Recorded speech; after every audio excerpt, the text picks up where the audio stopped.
Hello, everybody. I'm Andy Nathan. I'm a professor of political science in the political science department, and I'm a member of the Weatherhead East Asian Institute. I'm really happy to be here with my friend and colleague, Tom Christensen, who's a professor of public and international affairs in SIPA and the director of the China and the World program, and a colleague of mine in the Weatherhead East Asian Institute. We're going to discuss the election that just took place in Taiwan. Before we do that, I just want to let Tom say hello to you and say whatever he wants to say. Thanks to everyone for being here. Thanks, Andy, for introducing me, and it's great to be here with you. I should add to Andy's description of my current positions that I have a formal advisory role at the State Department, so I'm obliged to say at the outset of this session that all the opinions I express here are my own and don't necessarily reflect those of the U.S. government. Now that that's out of the way, I'm going to turn it back over to Andy. Thank you. Well, so Taiwan last weekend had this election both for the presidency and for their legislature called the Lifa Yuan, the Legislative Yuan.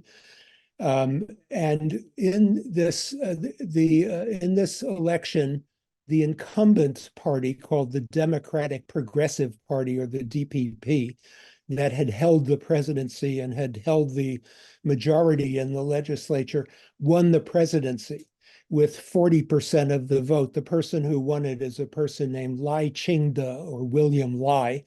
He got 40% of the vote. And I want to point out that his VP candidate, Bi Kim Xiao, is a Columbia MA graduate in political science, and she was my advisee. So I'm very happy about that without being too partisan about Taiwanese elections.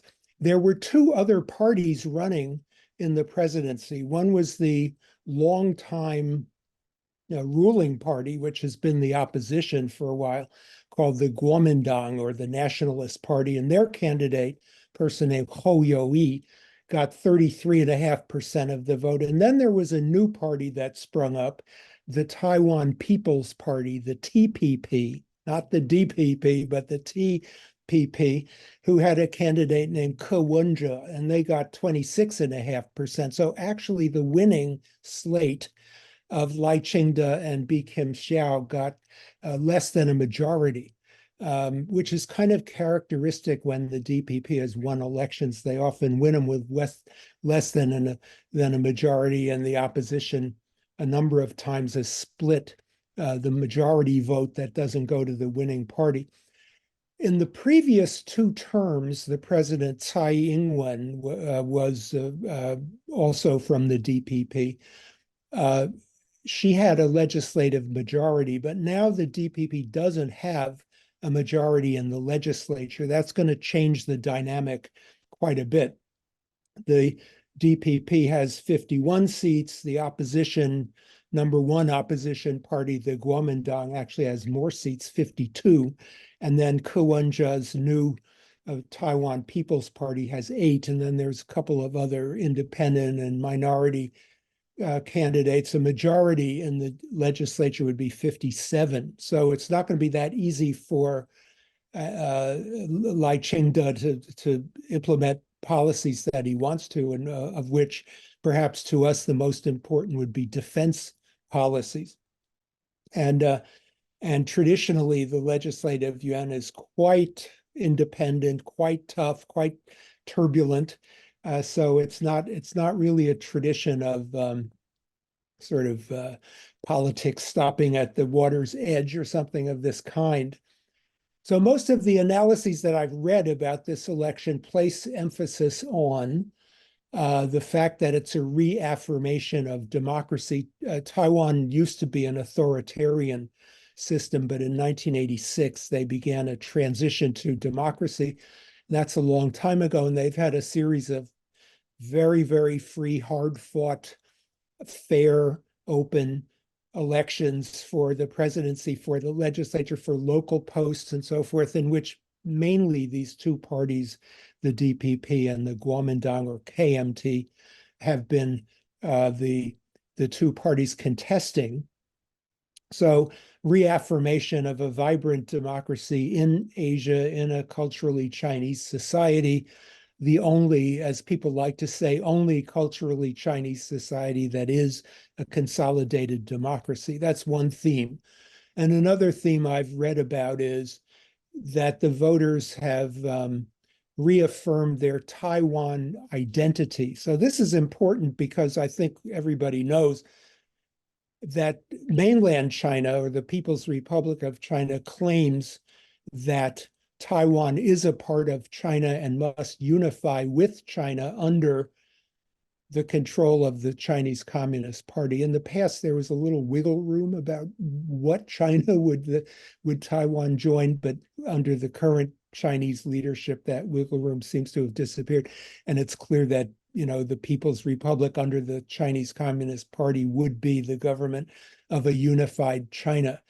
China's legal and historical claim to Taiwan is actually pretty robust, though I don't think we'll have time to go into that now. And their strategic need to control Taiwan is really very important because Taiwan is a big island about 100 miles off the coast of China that sits in the middle of something called the First Island Chain. And the First Island Chain as a whole kind of bottles up the Chinese Navy, which has gotten bigger and bigger and has global ambitions. So Taiwan's a very important issue.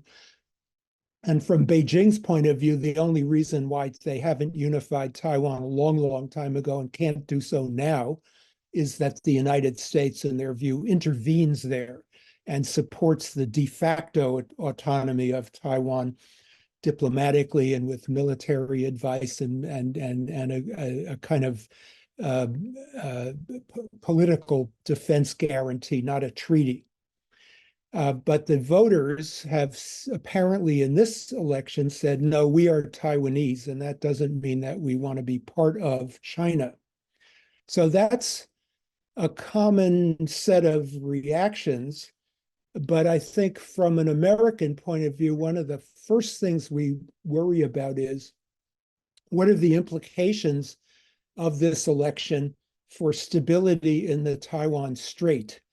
And by stability in the Taiwan Strait, what we're really talking about is, will mainland China launch a military attack on Taiwan where the United States presumably would be involved? As I said, we don't have an actual defense treaty with Taiwan, but we have this longstanding political commitment. It has a long history that I don't want to go into the details. And President Biden, for example, recently has said a few times that, yes, of course, we are committed to the defense of Taiwan. So if mainland China were to attack Taiwan, presumably this would be really an enormous disaster for Taiwan, for the United States, for our allies in the region, and presumably as well for China. No matter who won, it would be a pretty big war. Well, I may have oversimplified. I want to kick this over to Tom then. Stability in the Taiwan Strait, am I right to say it's really a question of will there be war or no war? And then having defined it, then the question is, what does this election do to this situation of stability? Does it change it? Does it confirm it? Thanks a lot, Andy. There are a lot of factors at work, and I agree with your excellent assessment of the situation. And stability in the Taiwan Strait, first and foremost, means preventing a conflict across the Taiwan Strait, an attack by the mainland on Taiwan. And I think that in recent years, from many American analysts' perspective, Taiwan policy has been stable and constructive in preventing that outcome, in the following sense: that you had a leader in the current president, Tsai Ing-wen, who took Taiwan's defense needs very seriously, so as to enhance deterrence of a mainland attack on Taiwan, which would be a very difficult and dangerous mission for the mainland, and was asking for defense reforms that were more realistic given Taiwan's geography and its relative power vis-a-vis the mainland.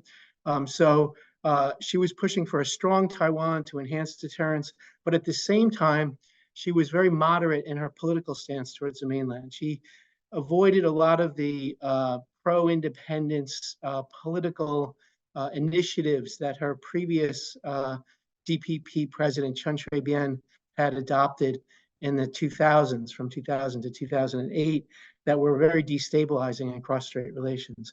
So back then, when I was a full-time government official, I gave a speech in which I said that what we really need is a strong and moderate Taiwan, a Taiwan that builds up its defense capacity so it looks like an unattractive target for attack, but that that has a moderate stance towards the mainland, that avoids provoking an unnecessary conflict by adopting unilateral changes to the status quo across the Taiwan Strait in the form of pushing Taiwan towards formal independence. I think President Tsai has really adopted that kind of strategy for the last 8 years. And the concern going into this election and following this election is that perhaps Lai Ching-te, the current vice president and future president, will lack that kind of discipline in his approach to cross-strait relations. He has a historical record of being more activist in the pro-independence direction than Tsai Ing-wen. And he doesn't necessarily have the same amount of experience on the international stage as President Tsai Ing-wen. So there has been some concern on that score. Tamping down those concerns, I think, have been two things. One is that as a candidate, Lai Ching-te has been quite moderate in his statements about how he will handle cross-strait relations. And he's emphasized that he plans on continuing President Tsai's approach, the approach I just described, which has been reassuring to some people. I also think the selection of your former student, Bi-khim Hsiao, as vice presidential candidate has a positive impact, because she really understands the United States and its concerns about cross-strait relations. And you know, the Biden administration, like previous administrations, has said, we do not support Taiwan independence. We do not support unilateral changes to the status quo. And we simply expect cross-strait relations, cross-strait differences to be resolved peacefully. And I think Bi-khim Hsiao, she understands this U.S. position, and can, if Lai Ching-te uses her counsel as vice president, which is an open question, then he should be getting good advice on American equities in stability across the Taiwan Strait. One of the concerns that I have, and I go back to the early 2000s when there was, at that time, a DPP president, Chen Shui-bian, who was pushing the envelope, in my opinion, on pro-independence initiatives, and you had a KMT majority in the legislature, which was, in many instances, trying to block defense expenditures for Taiwan. So you ended up in sort of the worst cell on the 2x2 table that I laid out before. I said, what's needed is a strong and moderate Taiwan. You had a kind of less moderate and less strong Taiwan in the 2000s, and that was a bad combination from many American analysts' perspective. Now that the KMT has one more seat than the DPP in the legislature, it doesn't have a majority, but it has one more seat in the legislature than the DPP. The DPP doesn't have a majority. It has been pushing defense reform, some of which are expensive in terms of budgets, some of which are controversial in terms of societal sacrifice, like lengthening the time of conscription and preparing for civil defense if there were ever, God forbid, an invasion of Taiwan. Those are kind of controversial, but the DPP, as you said earlier, had a majority under President Tsai in the legislature and could push through some of these initiatives. The question remains, will the KMT allow pushing through those types of initiatives moving forward? And Taiwan really does need defense reform, and it needs to spend on its defense. And then there's the role of the Taiwan People's Party, this new party, the TPP, that Ko Wen-je represented as a presidential candidate, but they won 8 seats in the legislature. So in a sense, they are a kingmaker. Neither of the major parties have a majority. And where the TPP lines up will have a big impact on what the legislature will do on issues like defense. And I think a lot of people will be watching that. The good news is that all of the candidates during the campaign adopted a relatively moderate stance on most of these issues. So the DPP is traditionally more pro-independence. Candidate Lai said that he was going to stick with the moderate stance of President Tsai. And of course, he was going to emphasize defense, as she did as well. The KMT has gained a reputation of being accommodating towards the mainland and less robust on defense in recent years. But its candidate, Hou Yu-ih, emphasized the importance of dealing with the mainland from a position of military strength and keeping a strong hand on defense. So if that carries into the legislature, maybe the DPP will not have as much trouble passing defense bills as it has in the past. And you and I have both had occasion to listen to the chair of the KMT party, Eric Chu, Julie Lun, on defense issues. And he sounds like he takes Taiwan's defense needs very seriously as well. So there'd be some source of optimism there. And the last thing I'll say is that the fact that, as you said, the DPP, the party that the mainland dislikes the most, won the election is a sign of the resilience of Taiwan's democracy, in that, as they tend to, this Chinese Communist Party officials in charge of cross-strait relations made threatening noises to the Taiwan electorate about whom they should elect or not elect before the election. And they targeted Lai Ching-te in those comments. And the Taiwan electorate still elected Lai Ching-te. And that, in addition, that happened despite some public reports about social media disinformation campaigns against the DPP candidate, and Taiwan's democracy was able to weather that. Another point, though, and I think this is important for cross-strait stability, is the fact that the DPP won 40% of the vote and not a majority, and that the two parties, the KMT and the TPP, together had a majority of the vote, provided the CCP on the mainland a chance to have a kind of fig leaf of some term of success in the election. They've been able to say, well, the pro-independence candidate didn't get a majority. There's still room for peaceful unification in the future from their perspective, and the situation isn't so dire. I think it's a bit of a spin. I think they want to look successful on policy towards Taiwan with their own public, and they certainly want President Xi Jinping to look successful in his policies. So it provides them an opportunity to spin things in the direction of success, which might be annoying to some, but it's actually a force for stability if it leads to patience on the mainland about how to manage cross-strait relations, because it means that the dangerous and risky option of using force doesn't need to be on the table in the near term.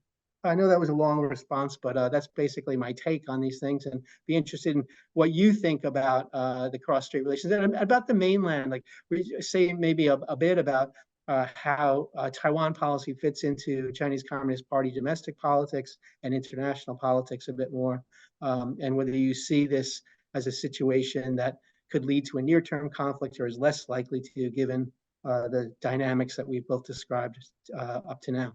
Right. Just a note of supplementation about Bi Kim Xiao, the VP, whom you mentioned.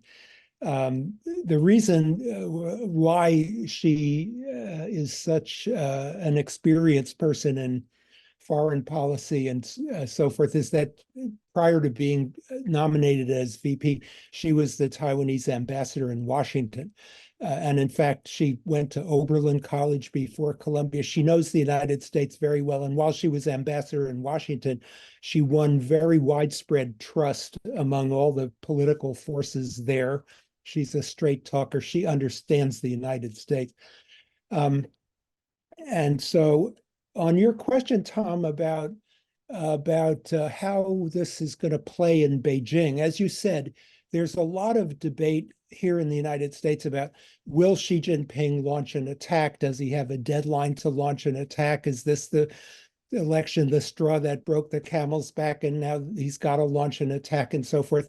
I hear the implication of your remarks is you're relatively optimistic for the sort of short to medium term, at least, that we're not going to have a war as long as both Taiwan and the United States don't do something unwise to force Xi Jinping to have to launch a war. And I share that view because I think, on the one hand, Xi Jinping, and not only him, but I think really there's a tremendous consensus in China among powerful people and even among the public. Uh, on the one hand, that really China must get Taiwan. It's partly emotional, historical, but it's also very rational, as I said before, because the failure to control Taiwan really represents a weakness in China's security strategy. So that's on the one hand.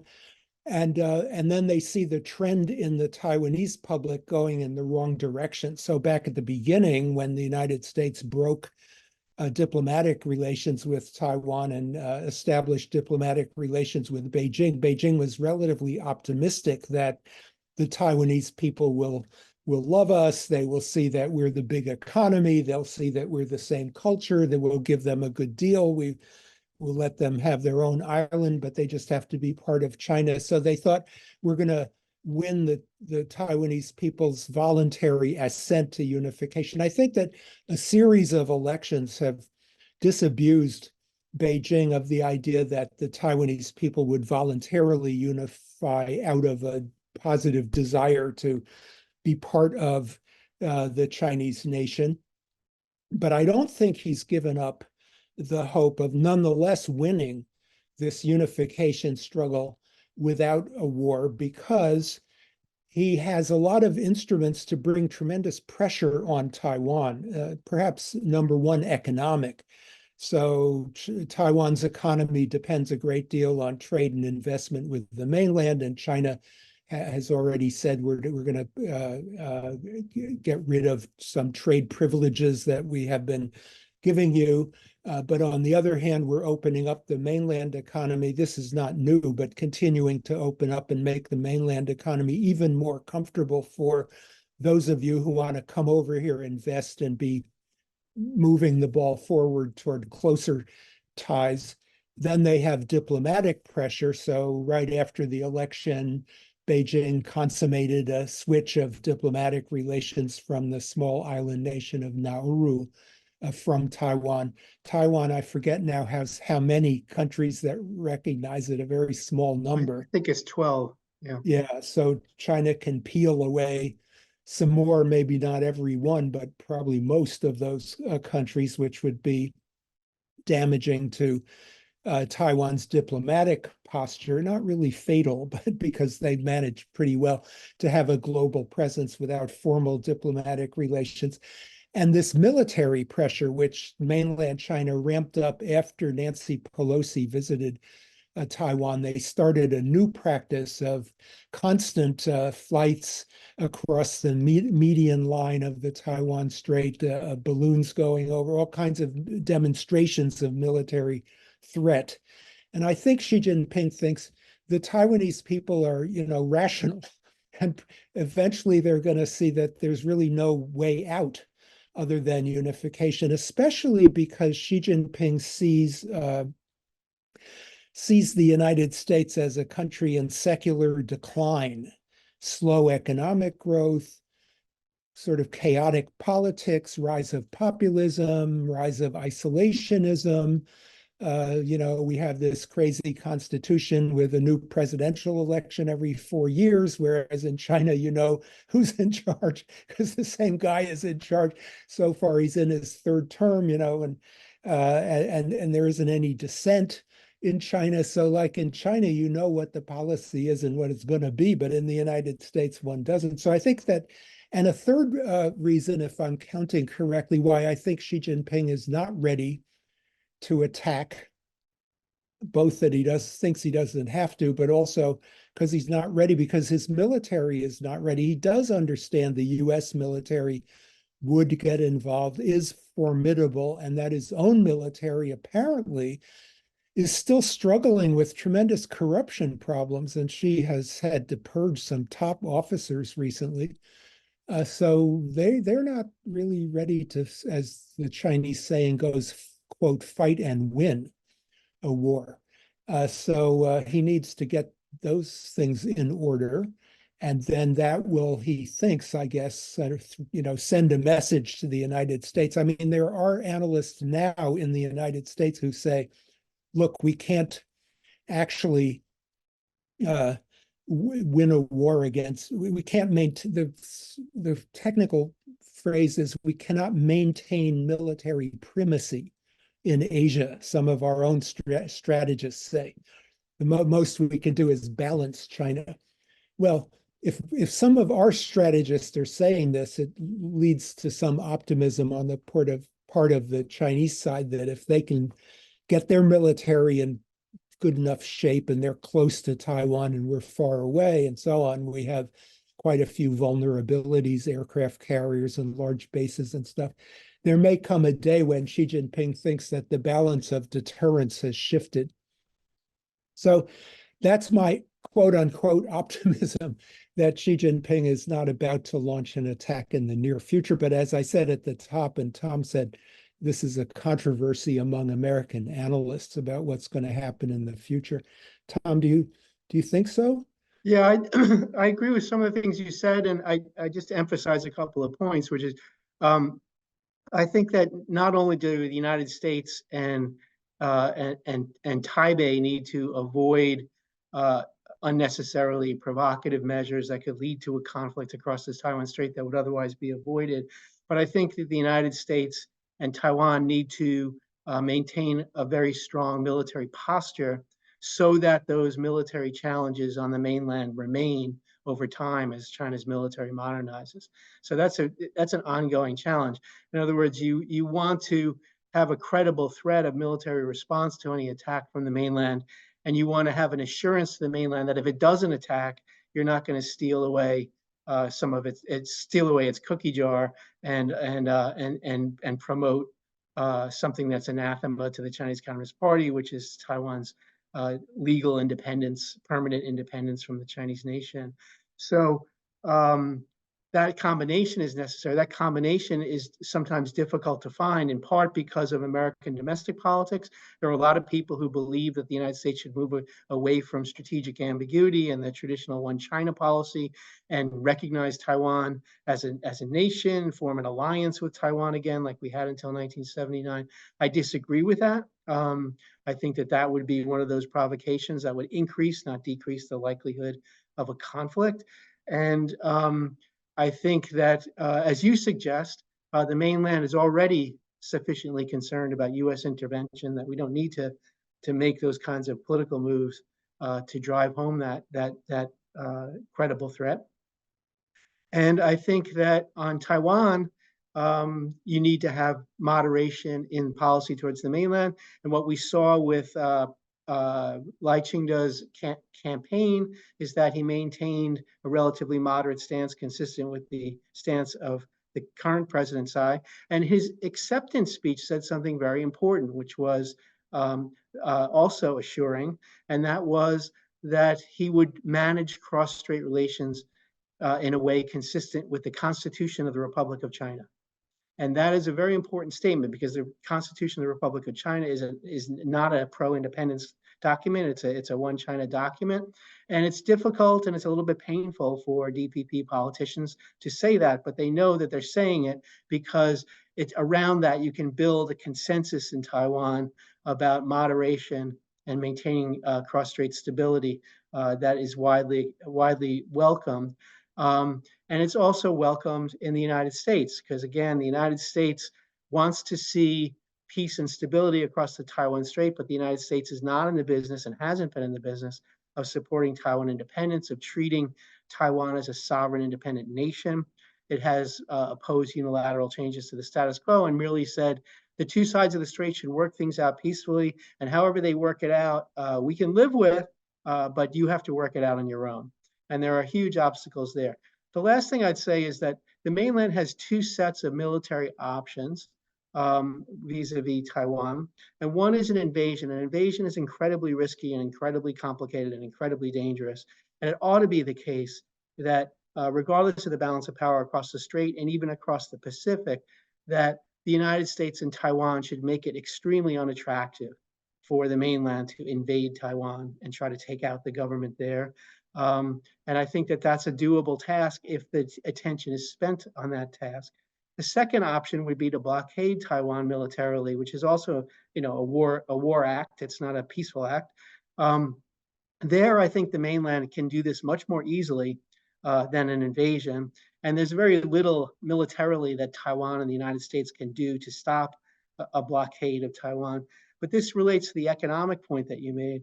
A blockade would be a long and economically painful operation, not just for Taiwan, but also for the mainland, which gets a lot of inputs from Taiwan, and for the region on which China relies for its economic well-being, because the entire region would be destabilized. And there's this very complex transnational production chain in the region.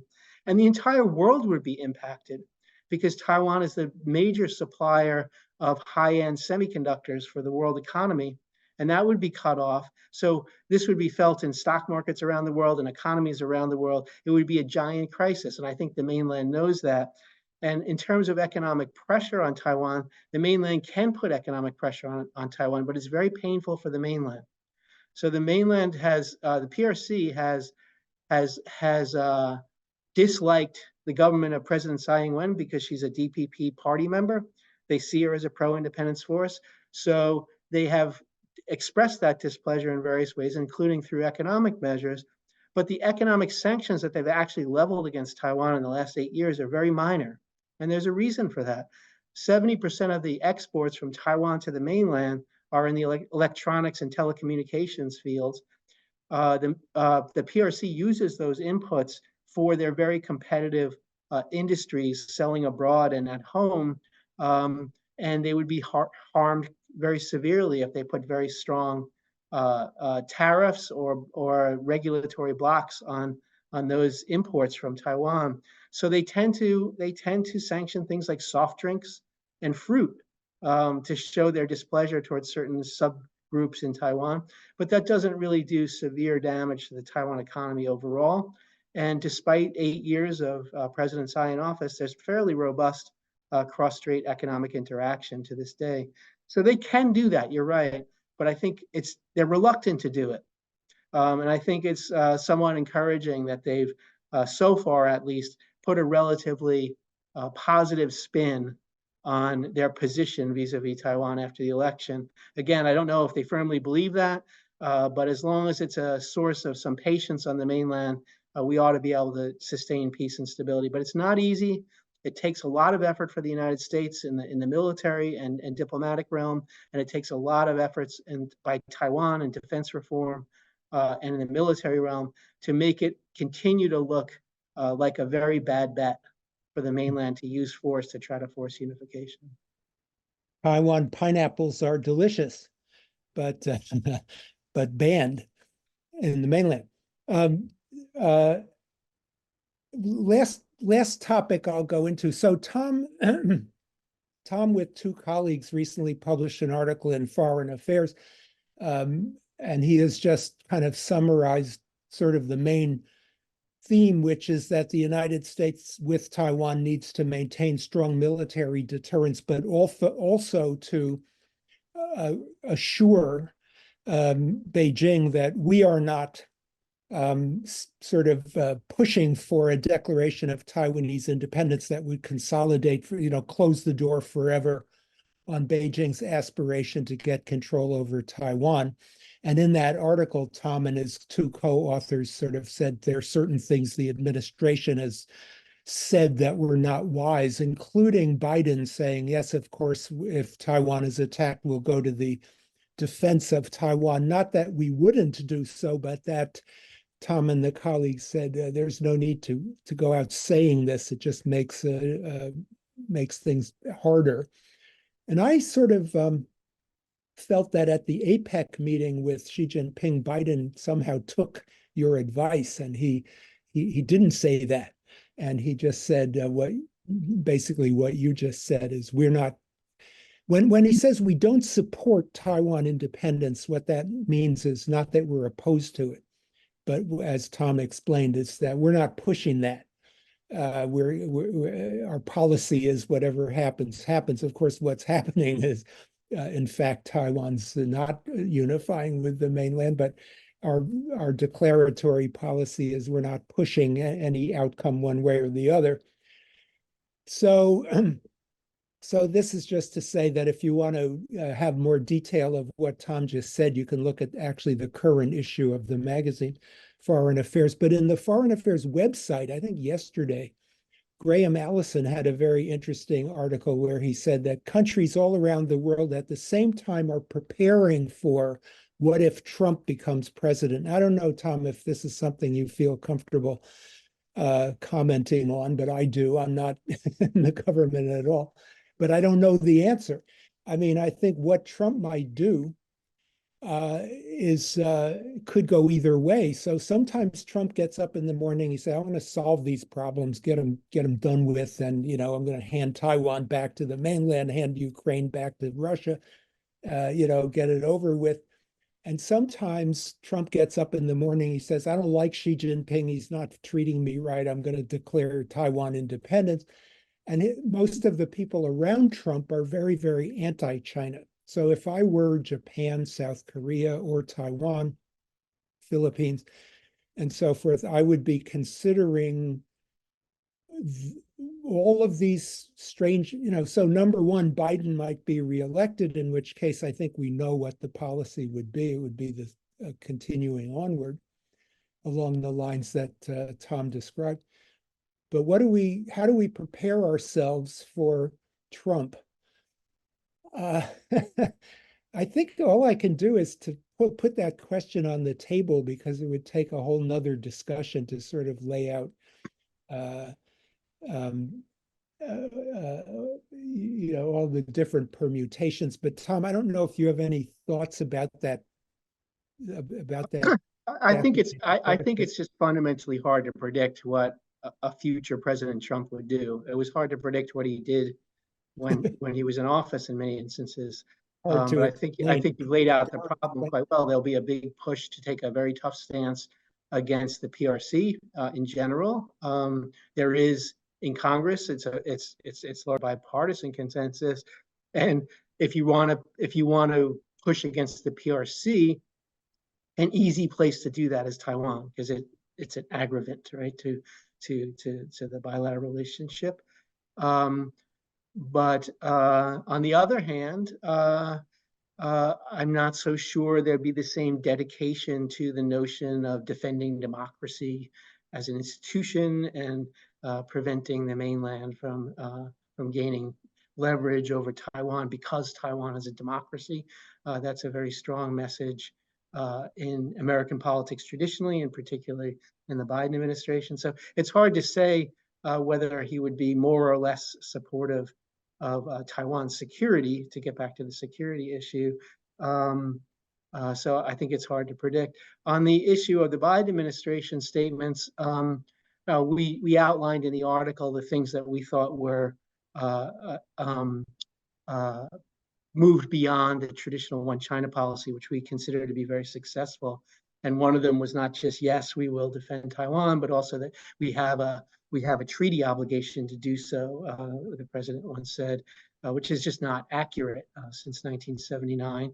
And I don't think is necessary for the reasons you cite. I think mainland strategists have to assume a degree of US intervention when they make any kinds of plans vis-a-vis Taiwan. So it's not necessary to bolster the credibility of the US response. What is necessary to bolster the credibility of the US response, I believe, is a stronger and more diversified presence in East Asia because of the growth of Chinese military power. And I think we should be focusing on that and sticking with our traditional one China policy. And yes, we do not support independence, but one of the other things they've been saying, which I think is consistent with our traditional one China policy, is we oppose unilateral changes to the status quo from either side. So when we say we do not support independence, it doesn't mean we oppose independence as an outcome. If that were the outcome of cross-strait discussions and both sides agreed that, look, Taiwan deserves to be independent, that's fine. Or if for some reason Taiwan agreed, the Taiwan population agreed, and the Taiwan elected officials agreed that Taiwan would be part of China, the United States wouldn't oppose that if it was reached peacefully in a discussion. So to say we do not support Taiwan independence is not to mean we oppose it no matter what happens, but to say that you oppose unilateral changes to the status quo from either side, that's telling the mainland or the PRC we oppose you using military force to change the status quo across the Taiwan Strait. And it's telling Taiwan politicians and the Taiwan public that we oppose a unilateral declaration of independence on Taiwan that doesn't come through that kind of process. And that's a force for stability when it's coupled with a strong military posture that says to the mainland, it will be very costly indeed for you to use force. And that's the basis of deterrence. And unfortunately, for the reasons you laid out, the lack of attraction of the PRC political system in Taiwan, and the understandable unwillingness of people in Taiwan to want to become part of the PRC, especially after Hong Kong pro-democracy protests were put down so harshly recently.